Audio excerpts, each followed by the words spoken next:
વડાપ્રધાન નરેન્દ્ર મોદીના જન્મદિવસે સમગ્ર દેશમાં સ્વચ્છતા હી સેવા કાર્યક્રમો યોજાઈ રહ્યા છે, પરંતુ આમોદ નગરપાલિકા દ્વારા યોજાયેલ કાર્યક્રમ દરમિયાન બન્યું કંઈક એવું કે કાર્યક્રમ ચર્ચાનો વિષય બની ગયો છે।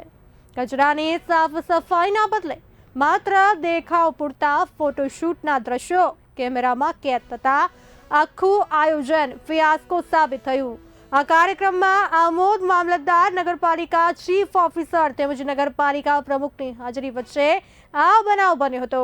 નગરપાલિકા પ્રમુખ જલ્પા પટેલે આ મામલે સ્પષ્ટતા કરતા કર્મચારીની ભૂલ ગણાવી છે અને નોટિસ આપી પગલાં લેવાની વાત કરી છે, જ્યારે મામલતદારે આ નગરપાલિકાનો કાર્યક્રમ હોવાનું કહી પોતાની પ્રતિક્રિયા ટાળી દીધી હતી। રોજ આપણા દેશના વડાપ્રધાન નરેન્દ્રભાઈ મોદીના જન્મદિવસ નિમિત્તે સપ્તાહ કાર્યક્રમમાં સેવા હી સ્વચ્છતા હી સેવા હી જેના અંતર્ગત આમોદ નગરપાલિકા ચીફ ઓફિસર તેમજ આમોદ નગરપાલિકાના પ્રમુખ દ્વારા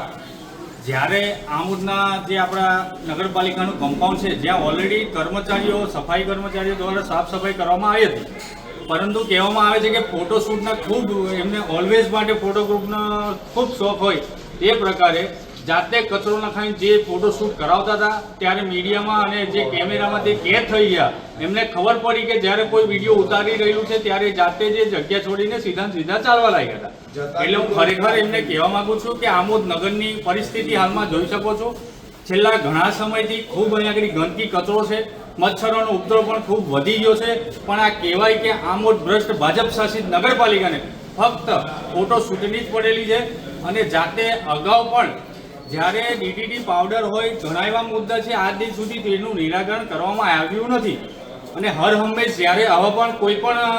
મુદ્દા બહાર પડતા હોય, જ્યારે કોઈ પણ આવા વિડીયો વાયરલ થતા હોય ત્યારે આ લોકોનો એક નિયમ છે કે તેમના મોટા અધિકારીઓ બચાવીને નાના અધિકારીઓને ફસાઈને રોજ જે બનેલી ઘટના આમોદ નગરપાલિકામાં કચરો નાખીને પછી વાળવાના જે ફોટોગ્રાફીનો વિડીયો વાયરલ થયો છે એ બાબતે આપનું શું કહેવું છે?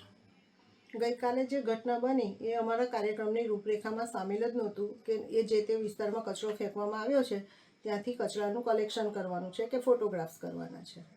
છતાં કર્મચારી દ્વારા જે કંઈ કામ કરવામાં આવ્યું છે એની સામે એક્શન લઈ ચૂક્યા છીએ। એવું પણ કહેવાય છે કે ભાઈ તમે ત્યાં આપ પ્રમુખ તરીકે ઉપસ્થિત હતા, નગરપાલિકાના ચીફ ઓફિસર અને મામલતદાર ઊભા હતા, તો પણ એ કર્મચારી સામે શું પગલાં લીધા?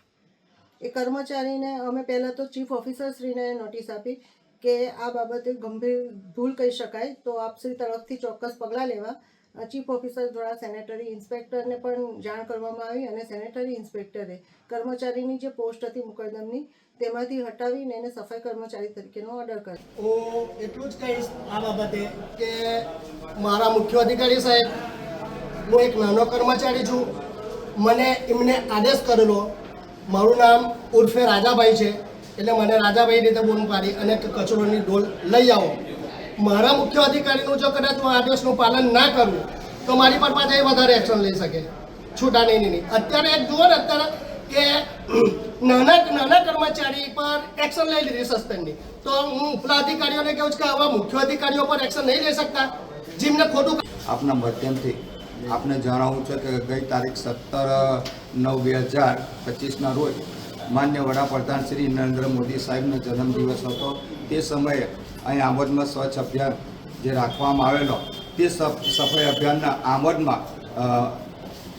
આપણા પદાધિકારી અને અધિકારીશ્રીના આદેશથી મારા સફાઈ કર્મચારીને કચરો બહારથી લાવીને નાખવાનું કહ્યું અને મારા કર્મચારી જો ના નાખે, અમે તો ભંગ્યા સફાઈ કર્મચારી છે, ભંગ્યાની એવી કોઈ ઓકાત નથી કે એમના હમ કોઈ અવાજ ઊંચો કરે। અત્યારે આ બાબત બનતા એમના મારા પેલા કર્મચારીને જે મુકદ્દમનું પદ હતું એમાંથી એને નિવૃત્ત કરી નાખ્યો મુકદ્દમમાંથી કે ભાઈ એને હટાવી દો, કારણ કે એમને એવું કહેવું હતું કે તમે કોઈ બીજાનું નામ લો, પણ બીજા કોઈ કીધું નહીં, તમે આદેશ કર્યો છે મારા કર્મચારીને ને અમારી પંચાયત એવી ઓકાત જ નથી કે એમને અમે ઊંચા અવાજથી બોલી શકીએ। ઊંચા અવાજથી બોલવા કે એટલે એ લોકો તો છૂટા કરી દે, નોટિસો આપી દે। આજે અમારા કર્મચારી એટલા પીડિત છે આમોદ નગરપાલિકામાં, આ પ્રમુખશ્રી સાહેબ ને અધિકારીના એટલો બધો અત્યાચાર કરી રહ્યા અને ત્રાસ ગુજારી રહ્યા કે જે 2-2 મહિના થાય તો હજુ એ લોકો પગાર પણ કરવા